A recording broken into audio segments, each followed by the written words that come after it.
Om Swastiastu, Bismillahirrahmanirrahim, Assalamualaikum warahmatullahi wabarakatuh, Salam, Namo Buddhaya, salam kebajikan, selamat sejahtera bagi kita semua, Rahayu, Rahayu, Rahayu. Apa kabar rekan-rekan mahasiswa semuanya? Bagaimana? Tetap sehat kan? Dan tetap semangat mengikuti perkuliahan evaluasi pembelajaran ini. Kemarin kita sudah membahas tentang kontrak kuliah dan rencana pembelajaran 1 semester pada mata kuliah evaluasi pembelajaran ini. Nah, kira-kira ada pertanyaan atau sesuatu yang ingin didiskusikan terkait materi ataupun rancangan-rencana pembelajaran 1 semester kemarin sebelum kita memasuki materi pertama ini ya. Jadi kita hari ini merupakan pertemuan kedua. Jika tidak ada pertanyaan, giliran Bapak yang bertanya ya. Sebelum kita ke materi, apakah ada di antara rekan-rekan mahasiswa yang punya pengalaman di evaluasi atau mengevaluasi suatu kegiatan atau program kerja yang telah dilaksanakan? Apa? Tidak ada? Waduh, rekan-rekan mahasiswa semester berapa sekarang? Semester 2? Oke. Kalau semester 2, pastinya tentunya rekan-rekan mahasiswa sudah mengalami suatu proses evaluasi, diantaranya ulangan harian, ujian tengah semester, ujian akhir semester. Rekan-rekan mahasiswa kan sudah mempunyai KHS. KHS itu adalah hasil penilaian. Nah, jadi hasil evaluasi tersebut dituangkan di dalam bentuk KHS, kartu hasil studi. Nah, jadi tentu rekan-rekan mahasiswa sudah pernah dievaluasi. Nah, jadi teknis dari evaluasi tersebut bisa dalam bentuk kuesioner, pertanyaan, misalnya seperti itu ya. Nah, selain itu rekan-rekan mahasiswa pasti pernah aktif ya di dalam organisasi kemahasiswaan. Nah, jadi setiap organisasi kemahasiswaan pasti pernah melaksanakan suatu kegiatan. Nah, idealnya selesai melaksanakan suatu kegiatan, tentunya organisasi tersebut pasti akan mengadakan rapat evaluasi untuk mengetahui kiranya apa tantangan, hambatan, ataupun permasalahan yang dihadapi di dalam pelaksanaan kegiatan tersebut.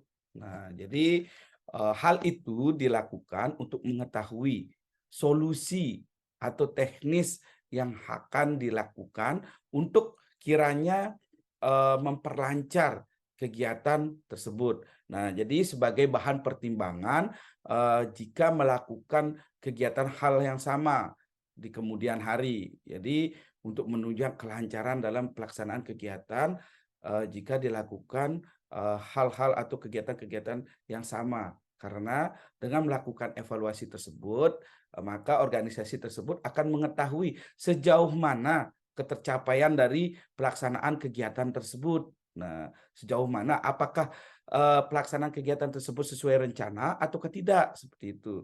Jadi ketika sesuai rencana, apa halangannya, apa tantangannya, apa hambatannya, misalnya seperti itu.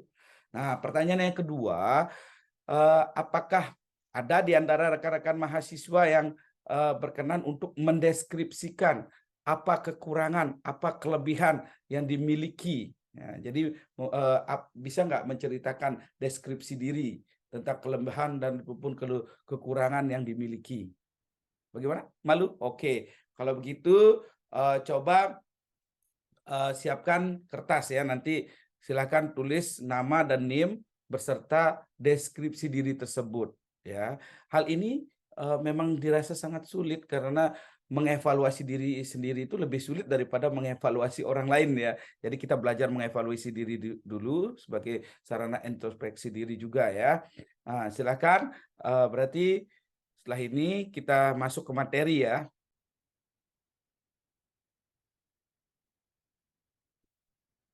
Oke, pada mata kuliah evaluasi pembelajaran ini, seperti perjumpaan kita minggu kemarin, Perkenalkan, nama Bapak Imade Ardikayasa ya. NIP Bapak sudah jelas di sana, nomor NIDN Bapak itu ya. Selanjutnya yaitu evaluasi pembelajaran. Nah, di sini kita akan membahas tentang pengertian, tujuan, fungsi, prinsip, dan ruang lingkup dari evaluasi pembelajaran tersebut. Nah, di sini di dalam materi pertama ini kita akan membahas tentang yang pertama yaitu pengertian dari tes, yang kedua yaitu pengukuran, yang ketiga penilaian, yang keempat yaitu evaluasi, dan yang kelima yaitu evaluasi pembelajaran. Nah, mungkin rekan-rekan mahasiswa masih bingung mengapa ada pengertian tes, pengukuran, penilaian. Apakah ketiga hal tersebut adalah suatu hal yang sama? Ya, tentu tidak seperti itu. Karena tes itu berbeda dengan pengukuran ataupun penilaian seperti itu. Ya, oke. Yang pertama, ini kita membahas tentang pengertian tes. Tes adalah alat pengumpulan data yang dirancang secara khusus. Ya. Kekhususan dari tes itu dapat dilihat dari konstruksi butir soal yang dipergunakan. Ya. Nah, ini pendapat dari Hamid Hasan dalam Zainal 2011. Nah, yang berikutnya yaitu pengertian pengukuran. Menurut Wiersman dan George pada tahun 1990, itu pengukuran adalah penilaian numerik terhadap fakta-fakta dari objek yang hendak diukur menurut kriteria atau satuan-satuan tertentu. Nah, yang kedua, ini menurut Ari Kunto, yaitu mengukur adalah membandingkan sesuatu dengan suatu ukuran. Pengukuran bersifat kuantitatif ya, yang diukur dengan angka-angka seperti itu. Nah, di sini penilaian. Nah, pengertian penilaian menurut Slavin yaitu menyatakan penilaian adalah suatu pengukuran sejauh mana siswa telah mempelajari tujuan yang ditetapkan bagi mereka. Nah, yang kedua, ini Irianti juga menjelaskan tentang penilaian yaitu suatu kegiatan pengukuran kuantitatif, penetapan mutu pengetahuan siswa secara menyeluruh dan terintegrasi dalam proses pembelajaran serta menggunakan beragam bentuk media ya seperti itu. Nah, jadi kita dapat simpulkan bahwa penilaian adalah proses penyematan atribut atau dimensi atau kuantitas berupa angka atau huruf terhadap hasil asesmen dengan cara membandingkannya terhadap suatu instrumen standar tertentu seperti itu ya. Oke. Sekarang yang menjadi pertanyaan kita, evaluasi. Apa pengertian evaluasi? Ya, evaluasi menurut Lab Tyler yang dikutip oleh Ari Kunto yaitu evaluasi merupakan sebuah proses pengumpulan data untuk menentukan sejauh mana, dalam hal apa, dan bagaimana tujuan pendidikan sudah tercapai. Jika belum, bagaimana yang belum dan apa penyebabnya. Nah, itulah evaluasi menurut Rob Taylor ya. Evaluasi pembelajaran. Nah, sekarang kita akan membahas tentang evaluasi pembelajaran. Tentunya di sini ada suatu pengukuran tentang kegiatan aktivitas-aktivitas pembelajaran. Jadi evaluasi pembelajaran merupakan suatu proses daya upaya ataupun kegiatan yang secara sistematis, berkelanjutan atau berkesinambungan dan menyeluruh dalam rangka pengendalian, penjaminan dan penetapan kualitas dalam arti yaitu nilai dan arti sebagai komponen pembelajaran berdasarkan pertimbangan dan kriteria tertentu sebagai bentuk pertanggungjawaban guru dalam melaksanakan pembelajaran. Nah, tujuan dari evaluasi pembelajaran ya tentunya setiap kegiatan ataupun suatu aktivitas tentunya memiliki tujuan tertentu ya. Jadi begitu juga dengan evaluasi pembelajaran. Apa tujuan dari evaluasi pembelajaran tersebut? Yaitu yang pertama melihat produktivitas dan efektivitas kegiatan belajar mengajar. Nah, yang kedua yaitu memperbaiki dan menyempurnakan kegiatan guru, memperbaiki, menyempurnakan dan pengembangan program belajar mengajar. Yang keempat yaitu mengetahui kesulitan-kesulitan apa yang dihadapi oleh siswa selama kegiatan belajar serta mencarikan jalan keluarnya ya. Mohon maaf. Yang terakhir yaitu menetapkan siswa dalam situasi belajar yang tepat sesuai dengan kemampuannya. Fungsi evaluasi pembelajaran. Ya, di sini tentunya dari tujuan tersebut ada fungsi melaksanakan evaluasi suatu pembelajaran. Di mana fungsi dari evaluasi pembelajaran ini ialah sebagai sarana umpan balik atau feedback dari seorang guru yang bersumber dari siswa, ya seperti itu ya. Nah, sebagai materi utama untuk melaporkan hasil belajar kepada orang tua siswa. Nah, nanti hasil dari evaluasi tersebut bisa dalam bentuk raport untuk siswa SMA, SMP, SD. Sedangkan untuk mahasiswa itu kan ada KHS sebagai salah satu media untuk penyampaian laporan hasil belajar kepada orang tua siswa ataupun orang tua mahasiswa. Nah, sebagai alat untuk mengetahui penguasaan pengetahuan, nilai-nilai dan keterampilan oleh peserta didik, aspek-aspek kelemahan peserta didik, tingkat ketercapaian siswa, perkembangan belajar siswa, seperti itu. Jadi adik-adik rekan-rekan mahasiswa kan akan menjadi calon guru PAUD.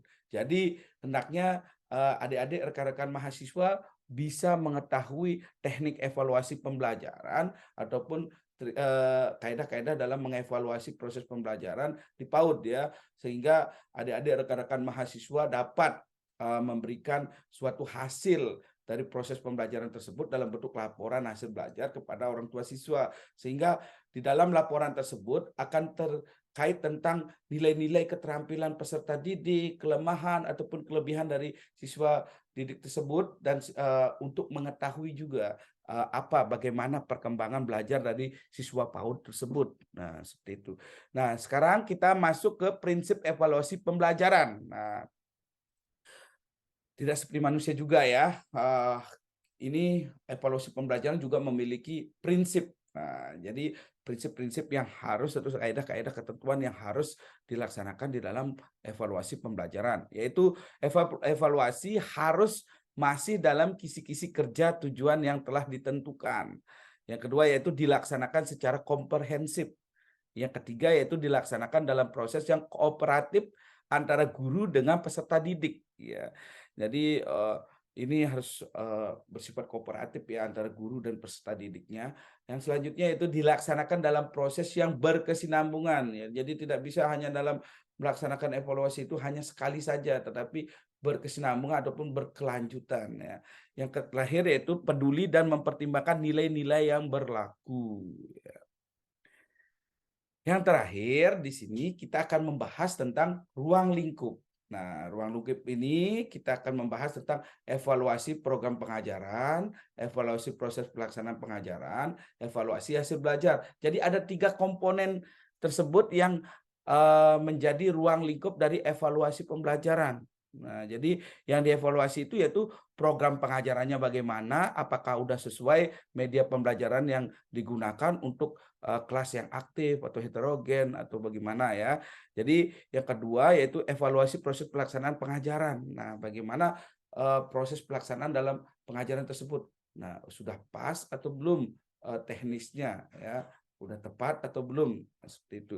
Yang ketiga yaitu evaluasi hasil belajar. Nah, jadi yang terakhir yaitu bagaimana hasil ketercapaian dalam suatu proses pembelajaran tersebut. Nah, kita setelah menerima materi, rekan-rekan mahasiswa akan menghadapi istilahnya post test ya, untuk mengetahui sejauh mana ketercapaian proses pembelajaran tersebut. Nah, jadi dari rangkaian materi tersebut tadi, maka silahkan dibuat tugas ya. Ini tidak banyak tugasnya, cuma 3 poin. Yaitu yang pertama, yang menjadi pertanyaan yaitu, pernahkah Anda melakukan evaluasi pada suatu kegiatan? Jika pernah, manfaat apakah yang Anda peroleh dalam pelaksanaan suatu evaluasi? Yang kedua yaitu, ceritakanlah pengalaman saudara atas pelaksanaan evaluasi suatu kegiatan yang pernah Anda lakukan. Ya. Yang ketiga yaitu deskripsikanlah kelemahan dan kelebihan yang Anda miliki serta berikanlah langkah strategi dalam mengatasi kelemahan yang Anda miliki. Nah, tugas ini dikumpulkan via Google Classroom ya. Nah, sudah terhubung semua dengan Google Classroom-nya? Oh, oke. Kalau belum terhubung, nanti ini bisa diklik ya, eee, tautan Google Classroom ini ada undangan di dalam tugas ini ada undangan Google Classroom-nya. Jadi nanti materi ini akan Bapak share di di grup, WA mata kuliah evaluasi pembelajaran ya. Nanti, silahkan, diunduh, untuk materi ini. Nanti materi ini, sebagai, mungkin dasar dalam, adik-adik mahasiswa untuk menjawab pertanyaan tersebut di atas ya. Jadi nanti kaitkan juga dengan evaluasi pembelajaran ya. Jadi tugasnya ini dikumpulkan sesuai dengan, batas waktu yang telah ditentukan ya. Nanti di sana di dalam Google Classroom itu ada tenggat waktunya, yaitu, terakhir dikumpulkan pada tanggal 6 Januari tahun 2023, pukul 22, lebih 59 WITA ya. Jadi, bagaimana? Apakah ada pertanyaan? Apakah ada pertanyaan dari materi yang telah disampaikan? Oke, jadi, kalau sudah tidak ada, jadi buat kalian yang sudah, selesai menonton video pembelajaran kita kali ini, jadi, maka, di akhir perjumpaan kita ini pada pertemuan kedua ini, atas perhatiannya Bapak ucapkan terima kasih. Semoga video pembelajaran ini dapat, bermanfaat dan, dapat meningkatkan wawasan ataupun kecerdasan dari, rekan-rekan mahasiswa ya terkait evaluasi pembelajaran. Jadi akhir kata dalam perjumpaan kita di media pembelajaran ini, via daring ini, maka Bapak akhiri dengan Parama Santi ya. Om Santi Santi Santi Om. Matur sukses, sampai asih. Sampai jumpa kembali ya di pertemuan berikutnya.